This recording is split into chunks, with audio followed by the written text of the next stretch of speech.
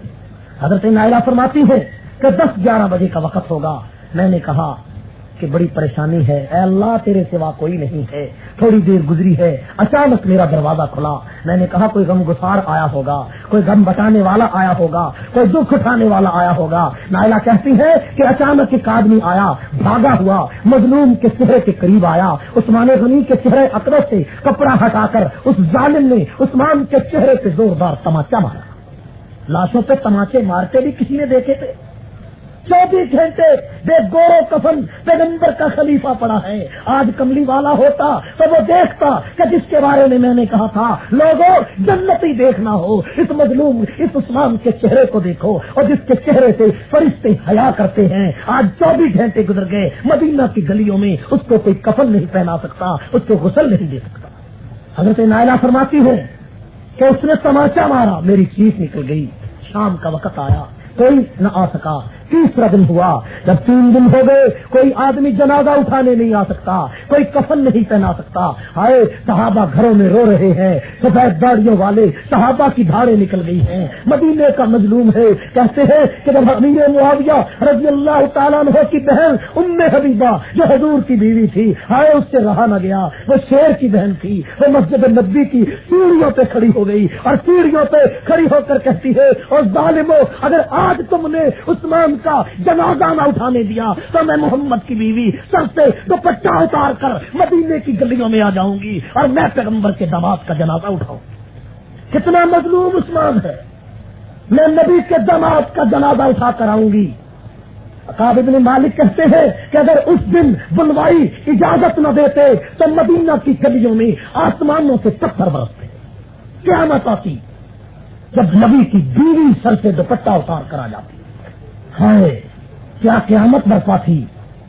باغیوں نے کہا ام حبیبہ ایک شرط پہ جنازہ اٹھانے کی اجازت ہے کہ 4 آدمی جنازہ اٹھا سکتے ہیں، رات کے وقت اٹھا سکتے ہیں۔ ہائے مغرب کے بعد کفن دیا گیا، عشاء کی نماز کے بعد حضرت علی، حضرت حسین، حضرت طلحہ کے بیٹے اور ایک اور صحابی ہیں، عثمان کا جنازہ عشاء کے بعد اٹھا کر مدینہ کی گلیوں سے جا رہے ہیں اور کوئی جنازہ پڑھنے والا پیچھے ساتھ موجود نہیں۔ جب وہ جنازہ آگے جانے لگا، حضرت نائلہ اپنی کٹی ہوئی انگلیوں کے ساتھ چراغ اپنے ہاتھوں میں پکڑ کر جنازے کے آگے آگے جا رہی ہے۔ جنازہ نکلا ہے، جب وہ جنازہ مسجد نبوی کے قریب نبی کے روضے کے سامنے گیا، کعب بن مالک کہتے ہیں کہ بے ساختہ صبر کے بندھن ٹوٹ گئے، لوگوں کی چیخیں نکل گئی، نبی کا روضہ سامنے تھا۔ ایک آدمی نے کہا اے روضے والے پیغمبر اپنے روضے سے ذرا چہرہ نکال کر اس مظلوم کو تو دیکھ لے، اس کے چہرے کو تو دیکھ لے جس کے لیے جبریل کا سلام آیا تھا۔ آج اس کا جنازہ مدینے کی گلیوں سے ایسے اٹھتا ہے کہ کوئی جنازہ پڑھنے والا نہیں، کوئی کفن پہنانے والا نہیں، عاشق کا جنازہ ہے، ذرا دھوم سے نکلے اور یار کی گلیوں میں بڑے گھوم کے نکلے۔ کعب بن مالک کہتا ہے جب پیغمبر کے روزے کے قریب جنازہ آیا، سارے لوگ رو رہے ہیں، جتنے بھی جنازہ اٹھائے ہوئے 4 آدمی کی دھاڑیں نکل گئی ہیں۔ کعب اپنے آپ کو خطاب کر کے کہتا ہے کہ او کعب تو اپنے باپ مالک کی موت پہ روتا ہے، تو عثمان کی شہادت پہ آنسو کیوں نہیں بہاتا کہ جس کی شہادت کی خبر سن کر پہاڑوں میں زلزلہ آیا، جس کی شہادت کی خبر سن کر سمندروں کا پانی ٹھہر گیا، جس کی شہادت کی خبر سن کر آسمانوں کے فرشتے بھی روئے تھے، جس کی شہادت کی خبر سن کر مدینہ کی گلیوں میں کوہرام مچ گیا۔ کتنا مظلوم ہے عثمان، کتنا جنازہ جا رہا ہے۔ تیرا جنازہ برج کوٹ کے بازاروں سے گزرے، پاکستان کی گلیوں سے گزرے، لوگ پھول برساتے ہیں، لیکن یہ عثمان کا جنازہ ہے جب مدینے کی گلیوں سے گزرا، باغیوں نے مکانوں کی چھتوں پہ کھڑے ہو کر پتھر برسائے، جنازے سے پتھر۔ جب جنازہ جنت البقیع سے باہر رکھا گیا ہے تو بلوائیوں نے کہا عثمان کو تم جنت البقیع میں دفن نہیں کر سکتے، ایک کونے میں عثمان غنی کو دفن کیا گیا ایک طرف. لیکن اللہ کی کتنی شان ہے, آج جا کر دیکھو عثمان غنی کی قبر سے گنبد خضرا نظر آ رہا ہے, اور عثمان غنی کی قبر جنت البقیع کے درمیان میں معلوم ہوتی ہے. عثمان غنی کہاں موجود ہے؟ عثمان غنی حضرت حلیمہ سعدیہ کے قدموں میں آج اس کی قبر معلوم ہوتی ہے, قدموں میں پڑا ہے. ہائے, اور بیٹا تو ماں ہی کے قدموں میں جاتا ہے, حلیمہ کے قدموں میں عثمان کی قبر ہے. اور میرے دوستو کیا عجیب لوگ تھے, حضرت عائشہ صدیقہ کی قبر بھی ان کے قریب بنی ہوئی ہے. یہ عثمان کا اعجاز تھا. ابو موسیٰ اشعری کہتے ہیں, ہائے, ابو موسیٰ کہتے ہیں میں ملک کے شام میں گیا تو کیا دیکھا کہ امیر معاویہ کے سامنے 60,000 آدمی بیٹھا ہے, سفید ان کی داڑیاں ہیں, داروں قطار رو رہے ہیں. امیر معاویہ کے ہاتھوں میں عثمان غنی کا خون آلود کرتا ہے, اور حضرت نائلہ کی کٹی ہوئی انگلیاں ہیں. اور امیر معاویہ نے کہا, اور شام کے لوگوں تم یہاں سو گئے ہو, اور تمہارے خلیفہ کو مدینہ کی گلیوں میں لوگوں نے اس طرح ذبح کر دیا جس طرح گائے کو ذبح کیا جاتا ہے. ہائے, ان شیوخ نے کہا ہم نہیں چین سے بیٹھیں گے, ہم چارپائی پہ نہیں سوئیں گے, ہم بالوں پہ کنگا نہیں کریں گے جب تک عثمان کا بدلہ نہ لے. چنانچہ دنیا نے دیکھا وہ نکلے, چن چن کر قاتلہ نے عثمان کو جڑوں سے نکالا, جس کی وجہ سے جنگ صفین ہوئی, جنگ جمل ہوئی. یہی تو وجہ. اس نے مجھے کہا ابو موسیٰ میرے قریب نہ ہو. میں نے کہا یہ میرا نام کیسے جانتا ہے؟ کہنے لگے میں قریب ہوا. میں نے کہا تم میرے واقف ہو؟ کہنے لگا ہاں میں تیرا واقف ہوں. کہنے لگے تم کون ہو؟ اس کی سارے جسم پہ کپڑا ڈالا ہوا تھا. ہائے, جب میں نے اس سے نام پوچھا وہ رو پڑا. کہنے لگا ابو موسیٰ میں وہ بد نصیب ہوں, میرا نام عمر بن حمق ہے, میں وہ بد نصیب ہوں جس نے عثمان غنی کی بیوی پہ خنجر مارا تھا. اور عثمان نے فرمایا تھا اللہ اس کے ہاتھ توڑ دے, اس کے پاؤں توڑ دے, اس کو دوزخ میں ڈال دے. ابو موسیٰ دیکھو میرے ہاتھ ٹوٹ چکے ہیں, میرے پاؤں ٹوٹ چکے ہیں, اب صرف دوزخ میں جانا باقی رہ گیا. حضرت حسن فرماتے ہیں کہ جس دن عثمان غنی کو شہید کیا گیا, اگر آسمان پھٹ جاتا, زمین پھٹ جاتی تو جائز ہوتا. حسن فرماتے ہیں کہ جس دن عثمان غنی کو شہید کیا گیا میں نے رات کو خواب میں حضور علیہ السلام کو دیکھا. ہائے, فرمایا کہ میں نے پیغمبر علیہ السلام کو دیکھا تو حضور بڑے پریشان ہیں. ہائے, جس کے روضے سے جنازہ گزرا تھا. فرماتے ہیں میں نے نبی کو دیکھا, نبی بڑے پریشان ہیں, اور عرش الہی کا پایا پکڑ کر حضور کھڑے ہیں. فرمایا پھر میں دیکھتا ہوں کہ ابو بکر صدیق آئے اور حضور علیہ السلام کے کندھے کے اوپر اس طرح ہاتھ رکھ کر ابو بکر کھڑے ہو گئے. تھوڑی دیر گزری, عمر فاروق آئے, وہ ابو بکر کے کندھے پر ہاتھ رکھ کے کھڑے ہو گئے. اس کے بعد حضرت حسن فرماتے ہیں میں نے اس کے بعد دیکھا کہ حضرت عثمان آئے, ان کے ہاتھوں میں اپنا سر پکڑا ہوا ہے اور خون بہ رہا ہے, اور کہتے اے اللہ کے رسول اس قوم سے پوچھو مجھے کس جرم میں ذبح کیا ہے, میرا کیا قصور تھا. ہائے, حضرت حسن فرماتے ہیں یہ خواب البدایہ والنہایہ میں موجود ہے. حضرت حسن فرماتے ہیں کہ جب عثمان غنی نے یہ اپنا سر پیش کیا اسی وقت عرش الہی کانپنے لگا, عرش الہی ہل رہا تھا. تھوڑی دیر کے بعد میں نے دیکھا آسمانوں سے خون کی ایک ندی زمین کی طرف بہا دی گئی, ایک پرنالہ زمین کی طرف بہا دیا گیا, اور آواز آئی اب یہ خون جو مسلمان نے ایک مظلوم خلیفے کا کیا ہے, جو مسلمان اپنے آپ کو کہتے ہیں, انہوں نے ایک مظلوم کو ذبح کیا ہے, اب مسلمان قیامت تک مسلمانوں کی گردنوں کو کاٹتا رہے گا. اس سے پہلے کسی مسلمان نے کسی مسلمان کو نہیں مارا تھا, لیکن عثمان کا خون اتنا پیارا تھا, اللہ نے فرمایا مسلمان اب قیامت تک ایک دوسرے سے لڑتا رہے گا, وہ خون آسمانوں سے زمین کی طرف بہا دیا گیا. عبداللہ ابن مبارک فرماتے ہیں کہ میں خانہ کعبہ کا طواف کر رہا تھا. خانہ کعبہ کے طواف کے دوران ایک آدمی وہ بھی طواف میں موجود ہے, ملتزم پہ جب میں دعا کرنے لگا تو اس نے وہ بھی دعا کرنے لگا, کہنے لگا اے اللہ مجھے معاف کر دے, اے اللہ مجھے, لیکن مجھے پتا ہے تو مجھے معاف نہیں کرے گا. نہیں کہتا. عبداللہ کہتے ہیں میں نے اس کا ہاتھ پکڑ لیا. میں نے کہا تو کون ہے؟ میں نے تجھے کئی دن ہو گئے دیکھا ہے, تو روز یہی دعا کرتا ہے کہ اللہ تو مجھے معاف کر دے, اور مجھے پتا ہے تو مجھے معاف نہیں کرے گا. ہائے, عبداللہ کہتے ہیں کہ میں اس کو ایک طرف لے گیا. میں نے پوچھا تو کون ہے؟